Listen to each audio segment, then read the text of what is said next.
जन्मभूमि times में आप देख रहे हैं जेबीटी आवाज टीवी और मैं हूं आपके साथ हर्षिता। आइए बुलेटिन की शुरुआत करते हैं कुछ खास खबरों के साथ।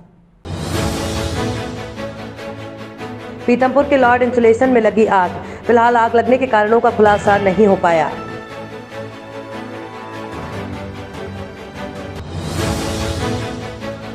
पति ने लगाया पत्नी पर प्रताड़ित करने का आरोप। जन सुनवाई में आवेदन करते हुए न्याय की लगाई गुहार। वाराणसी कमिश्नर पुलिस कमिश्नरेट का लगातार अंतर्राज्य ईरानी गैंग पर कस रहा है शिकंजा। वाराणसी के लोगों को बेहतर सुरक्षा की जग रही उम्मीद। और मिर्ची बाबा के परिवार पर जानलेवा हमला। मिर्ची बाबा ने कहा गाय के नाम पर तिलक करके वोट मांग रही भाजपा। औद्योगिक क्षेत्र पीथमपुर के थाना पीथमपुर क्षेत्र में स्थित सेक्टर 3 के अंतर्गत लॉर्ड इंसुलेशन कंपनी में भीषण आग लग गई। फिलहाल आग लगने के कारणों का खुलासा नहीं हो पाया है। आग कंपनी के स्क्रैप यार्ड में लगी है। आग लगने की सूचना मिलते ही करीब 10 दमकल की गाड़ियां आग बुझाने के लिए मौके पर पहुंच गई।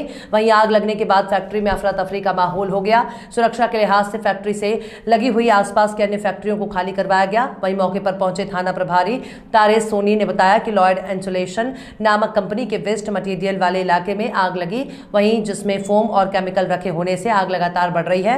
आग पर काबू पाने के प्रयास किए जा रहे हैं। इंदौर और आसपास की दमकल को भी सूचना दी गई है।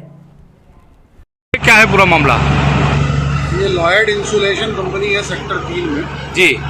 इसमें आग लगी है, जो कि जिनका वेस्ट मटेरियल था उसमें से आग की शुरुआत हुई है। वेस्ट मटेरियल में इनके पास में फोम, केमिकल और प्लास्टिक का वेस्ट मटेरियल था। इसमें आग लगी है। फायर ब्रिगेड की सहायता से बुझाने का प्रयास किया। सर कितनी दमकल गाड़ियां लगी होगी भी आग बुझाने में? अभी यहाँ पीथमपुर और पीथमपुर के आसपास की लगभग 10 से 12 गाड़ियाँ पहुँच चुकी हैं जी। और हमने इंदौर भी खबर की है, वहाँ से भी गाड़ियाँ। अभी आग की क्या स्थिति है सर? आग अभी तो चूँकि मैंने कहा आपसे कि बहुत हाईली इन्फ्लेमेबल इसमें यहाँ पर मटेरियल रखा हुआ है जी, तो इस कारण से इसको बुझाने का प्रयास किया जा रहा है। तो आग लगी। धन्यवाद। मिर्ची बाबा ने बताया कि आज मंडीदीप में और मेरा बच्चा अपने निज निवास में नाल आ रहे थे तो रास्ते में कुछ बदमाशों ने मेरी गाड़ी रोकी और मुझे कहने लगे कि अगर अब तुमने गौ कथा, गौ आंदोलन या गाय की बात की तो तुम्हें गोली मार देंगे। गुंडों को संरक्षण दे रही है भाजपा। न शिवराज में तुमसे डरता हूं, ना तुम्हारे ये पालतू चाटुकार गुंडों से। कितने भी हमले हो जाए मैं गौ माता की लड़ाई अंतिम श्वास तक लड़ता रहूंगा। मध्य प्रदेश में लगातार गायों पर हो रहे अत्याचार को लेकर महामंडलेश्वर मिर्ची बाबा पूरे प्रदेश में घूम घूम कर गौशालाओं का जायजा ले रहे हैं और लोगों को लगातार जागरूक कर रहे हैं। लगातार गायों को हो रही समस्याओं को लेकर मिर्ची बाबा शासन प्रशासन को अवगत करा रहे हैं, जिसके चलते उन पर कई बार हमले भी हुए, मगर फिर भी बाबा अपने काम को बेखौफ अंजाम दिया है। इसी कड़ी में मिर्ची बाबा मंडीदीप से भोपाल की ओर आ रहे थे, तभी उनके काफिले पर जानलेवा हमला हुआ। बाबा ने इस बात को पुलिस प्रशासन को अवगत कराया, मगर बाबा का कहना है कि किसी प्रकार की कोई सहायता नहीं मिली। बाबा ने बताया कि कई बार वो आवेदन निवेदन कर चुके हैं, फिर भी शासन इस ओर ध्यान नहीं देते। उन्होंने कहा कि अगर मेरे साथ कोई अनहोनी होती है तो उसकी सीबीआई जांच कराई जाए। स्थिति ये है कि मैं हर गौशाला में जा रहा हूँ और गौशाला में आज 6 महीने से पैसा नहीं पहुँचा है। जहाँ गायों की व्यवस्था वहाँ घास नहीं है, बिजली नहीं है, पानी नहीं है, कोई प्रशासन वहाँ जाके नहीं देखता है। आज सुबह मैंने कलेक्टर को फोन किया, उसके बाद एसपी को फोन किया कि मैं हर गौशाला में जाऊंगा। तो आज भाजपा बौखला गई है, घबराई हुई है, दहशत में है। किसी भी तरीके से महाराज जी को डराया जाए, धमकाया जाए और गौ माता की आवाज उठाना बंद कर दे स्वामी वैराग्यानंद मिर्ची बाबा। ऐसा कदापि होगा नहीं, चाहे भले मेरी जान चली जाए, मुझे कदापि डर नहीं है। लेकिन पूरे भारतवर्ष की जनता को इतना जरूर कह के जा रहा हूं कि व्यापम घोटाला में कई जान चली गई, उनके लिए क्रांति नहीं हुई, लेकिन गौ माता के सपूत बेटे की अगर जान चली गई तो पूरा भारतवर्ष एक क्रांति कर देगा। क्योंकि मेरा एक ही मांगना है, गौ माता को राष्ट्रीय माता घोषित की जाए और गौ माता को 50 रुपए भरण पोषण के दिए जाएं। इसकी लड़ाई हमेशा लड़ूंगा मैं। पुलिस आयुक्त कमिश्नर वाराणसी ए सतीश गणेश के द्वारा चलाए जा रहे अपराध नियंत्रण और अपराधियों के विरुद्ध अभियान में पुलिस उपायुक्त वरुणा जोन आदित्य लागहे और कुशल पर्यवेक्षक और अपर पुलिस उपायुक्त काशी जोन राजेश कुमार पांडे और अपर पुलिस उपायुक्त वरुणा जोन प्रबल प्रताप सिंह और सहायक पुलिस आयुक्त कैंट लखन सिंह यादव के कुशल नेतृत्व में क्राइम ब्रांच वाराणसी और थाना कैंट की संयुक्त पुलिस टीम को अंतर्राज्यीय गैंग के 4 शातिर लुटेरों को गिरफ्तार किया गया।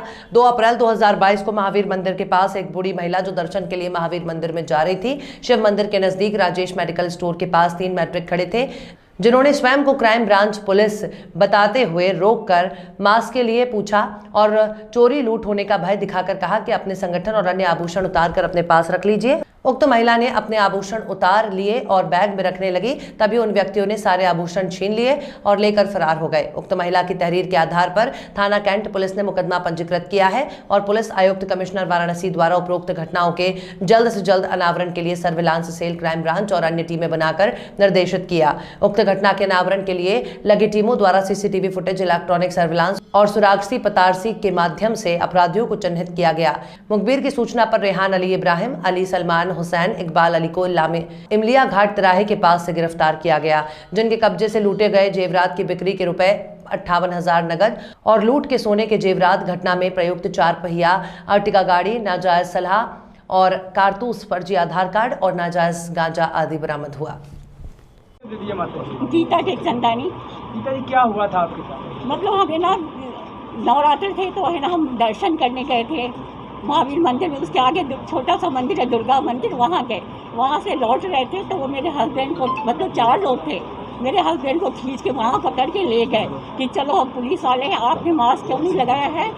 तो हम सोचे कि क्या बात है, हम जाएँ पीछे। तो हम गए तो हमसे बोले आप भी नहीं लगाइए मास्क और ऐसा कीजिए, बाहर है ना गुंडे लोग खड़े हैं, हम पुलिस वाले हैं, आपकी रक्षा कर रहे हैं। और ये तारीख को एक थाना कैंट अंतर्गत एक घटना हुई थी जिसमें एक वृद्ध महिला से कुछ लोगों को द्वारा टप्पेबाजी की गई थी। उस घटना के अनावरण में ही हमारी अलग अलग टीम्स बनी थी, जिसमें हमारी थाना की टीम बनी, थाना कैंट की, उसके बाद में एसओजी और क्राइम ब्रांच की टीम ने मेहनत करके कल रात लगभग 8:30 बजे 4 अभियुक्तों को गिरफ्तार किया। पूछताछ के क्रम में काफ़ी चीज़ें सामने आई है। ये गैंग बेसिकली एक इंटरस्टेट ईरानी गैंग है जो ऑल इंडिया ऑपरेट करती है।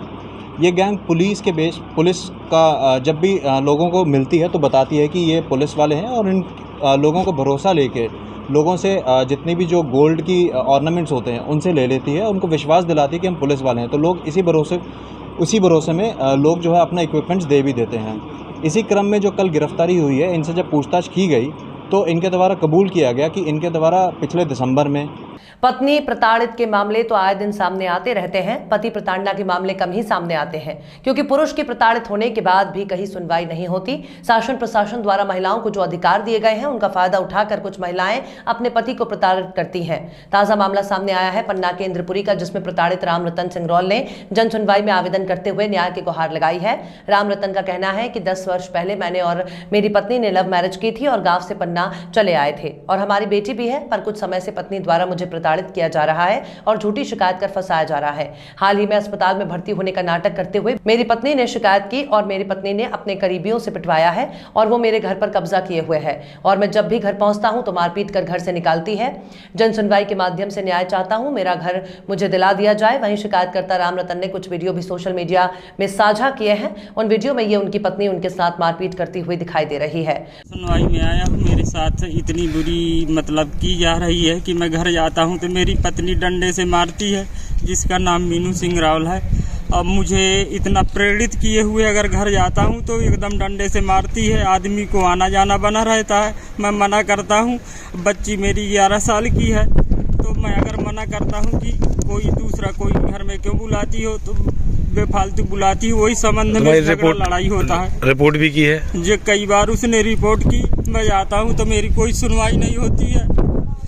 आज इसीलिए ज्ञापन देने आया? इसलिए मैं ज्ञापन देने आया हूँ कि कलेक्टर महोदय मेरी सुने, एसपी साहब सुने, मेरी कोई सुनाई नहीं हो रही। घर से बेदखल? हाँ, घर से बेदखल मेरे को किया और कभी भी घर जाता हूँ तो सीधे डंडे मारती है। किसका घर है? घर मेरा है, मैं पैसा लगाया हूँ, मैं घर लिया हूँ और इसके मुताबिक क्या है सर कि मैं बहुत परेशान हूँ, सीमा से बेसीमा मेरे को परेशान कर रही। बार बार झूठी रिपोर्ट कर रही बार बार झूठी रिपोर्ट कर रही, है, लोगों से पिटवाती है। लोगों से पिटवाती है और गलत नेचर की मेरी मैडम है। मैं कुछ भी कहता हूँ कि मेरी बच्ची 11 साल की है, कम से कम उसको तो जिंदगी खराब न करो तो नहीं मानती है। क्या चाहते हैं? झूठी शिकायत न करे और मैं यही चाहता हूँ कि झूठी शिकायत न करे, अगर रहना है तो शांति से रहे, नहीं जो कुछ होगा तो ये कलेक्टर साहब जानेंगे, मैं आत्महत्या कर लूंगा। बस यही है मेरा निवेदन, मैं यही करना चाहता हूँ। क्या नाम है? कि मेरा नाम राम रतन सिंह रावल है, मेरी प्रार्थना सुनी जाए श्रीमान जी, मैं यही निवेदन कर रहा हूँ बार बार हाथ जोड़ के। मध्य प्रदेश के बुरहानपुर जिला मुख्यालय पर कलेक्टर परिसर गेट के पास में जनसुनवाई में डिप्टी कलेक्टर को अपनी शिकायत देने के बाद कार्यालय से बाहर निकालकर एक महिला ने अपनी समस्या का निराकरण नहीं होने से दुखी होकर पहले तो हंगामा किया, बाद में अपने साथ लाई बोतल में पेट्रोल को खुद के ऊपर डालकर आत्मदाह करने का प्रयास किया। वहां खड़े लोगों ने उसको बचाया, फिर भी महिला हंगामा करती रही। महिला बुरहानपुर के कोतवाली थाना क्षेत्र के लोहार मंडी निवासी बताई गई है। महिला के अनुसार वो पारिवारिक विवाद की उसने शिकायत की थी, उसका कई महीनों बाद भी निराकरण नहीं हुआ। कलेक्टर कार्यालय में जन सुनवाई में बैठी डिप्टी कलेक्टर ने कहा कि तहसीलदार को मौके पर महिला की समस्या जानने के निर्देश दिए, महिला की समस्या को हल करने का प्रयास करेंगे। हमारे बच्चे 8 महीने से बाहर फिर रहे, झूठे केस में लामाचिस, हमारे बच्चे बाहर फिर रहे, हमारे लड़के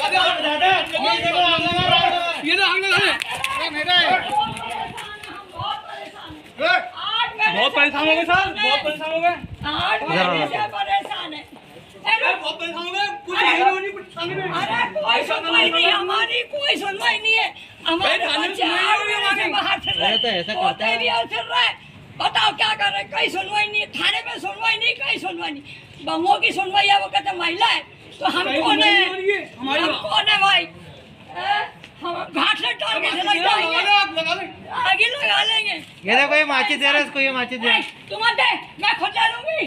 अरे हम पर तुमने दरवाजे बंद कर दे, ताले तोड़ दिए, गाली दे रही है। 2 महीने पहले कंप्लेंट थाने का किया है, 10 दिन को ये कंप्लेंट अंदर घुस गया, अब हमारे बच्चे घबरा के बाहर छूटा केस लगा, तो क्या करेंगे बच्चे, उनके पास मोबाइल नहीं, कहाँ जाएंगे बच्चे, बोले जब तक मोबाइल नहीं लाने की जब तक तुम्हारे लल का आत्महत्या का प्रयास किया था, क्या शिकायत है इसकी और क्या प्रशासन द्वारा क्या व्यवस्था की गई? मेरे पास एक महिला शिकायत के लिए आई थी, आवेदन भी देके गई है।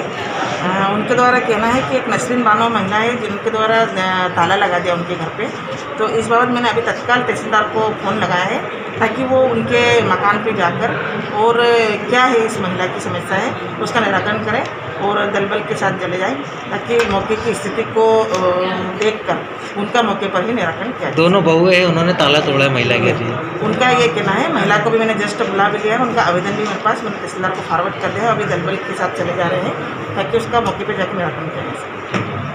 फिलहाल इस बुलेटिन में बस इतना ही। अपने आसपास की खबरें प्रसारण करवाने के लिए हमारे मोबाइल नंबर 7517560101 पर व्हाट्सएप करें। मनोरंजन और देश दुनिया की खबरों के लिए प्ले स्टोर से डाउनलोड करें JBT आवाज टीवी और देखें लाइव टीवी शो। अब मुझे दीजिए इजाजत, नमस्कार।